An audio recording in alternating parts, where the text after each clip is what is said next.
આજે સવારે લગભગ 1 વાગ્યાની આજુબાજુ એટલે મધ્યરાત્રિએ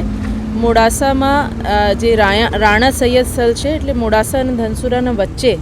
અહીંયા હાઈવે પર એક ખૂબ જ દુઃખદ બનાવ બન્યું છે, જેમાં એક એમ્બ્યુલન્સમાં લોકો જતા હતા ઓરેન્જ હોસ્પિટલ લુણાવાડામાં ડિલિવરી થઈ આ બેનને ત્યાં, અને એમને ત્રીજું બાળક એ હતું. 2 બાળક પહેલાં જ બચી નહીં શક્યા અને આ ત્રીજું બાળક હતું એટલે ખૂબ કિંમતી અને આશા સાથે આ બાળકને પહેલાં એમને રેફર કરવામાં આવ્યું મોડાસા, અને મોડાસાની હોસ્પિટલથી એમને ઓરેન્જ હોસ્પિટલ રેફર કરવામાં આવ્યું. ઓરેન્જ હોસ્પિટલની એમ્બ્યુલન્સ હતી જેમાં એક ડૉક્ટર હતા અને સાથમાં નર્સ પણ હતી અને ચાલક હતા ડ્રાઈવર, અને આ 1 દિવસના બાળકને લઈને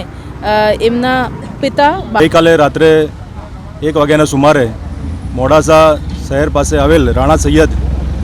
ચોકડી નજીક પેટ્રોલ પંપ ઉપર મોડાસાથી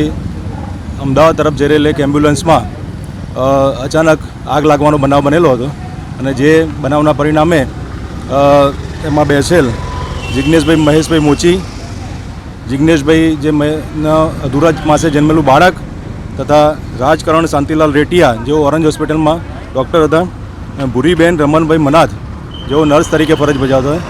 એ 4 જણા પાછળ આગ લાગતા આગમાં સળગી ગયેલા એમનું સ્થળ ઉપર જ મરણ થયેલું, અને આગળની સાઈડમાં બેઠેલ ડ્રાઈવર તેમજ જિગ્નેશભાઈના માતાશ્રી ગીતાબેન તથા જિગ્નેશભાઈના ભાઈ 12:45ની આસપાસ મોડાસાથી જે અમદાવાદ હાઈવે જાય છે બાયપાસ, ત્યાં મોડાસા ટાઉનથી લગભગ 2 કિલોમીટરની દૂર એક એમ્બ્યુલન્સ જે ઓરેન્જ હોસ્પિટલ અમદાવાદથી આવેલી અહીંયા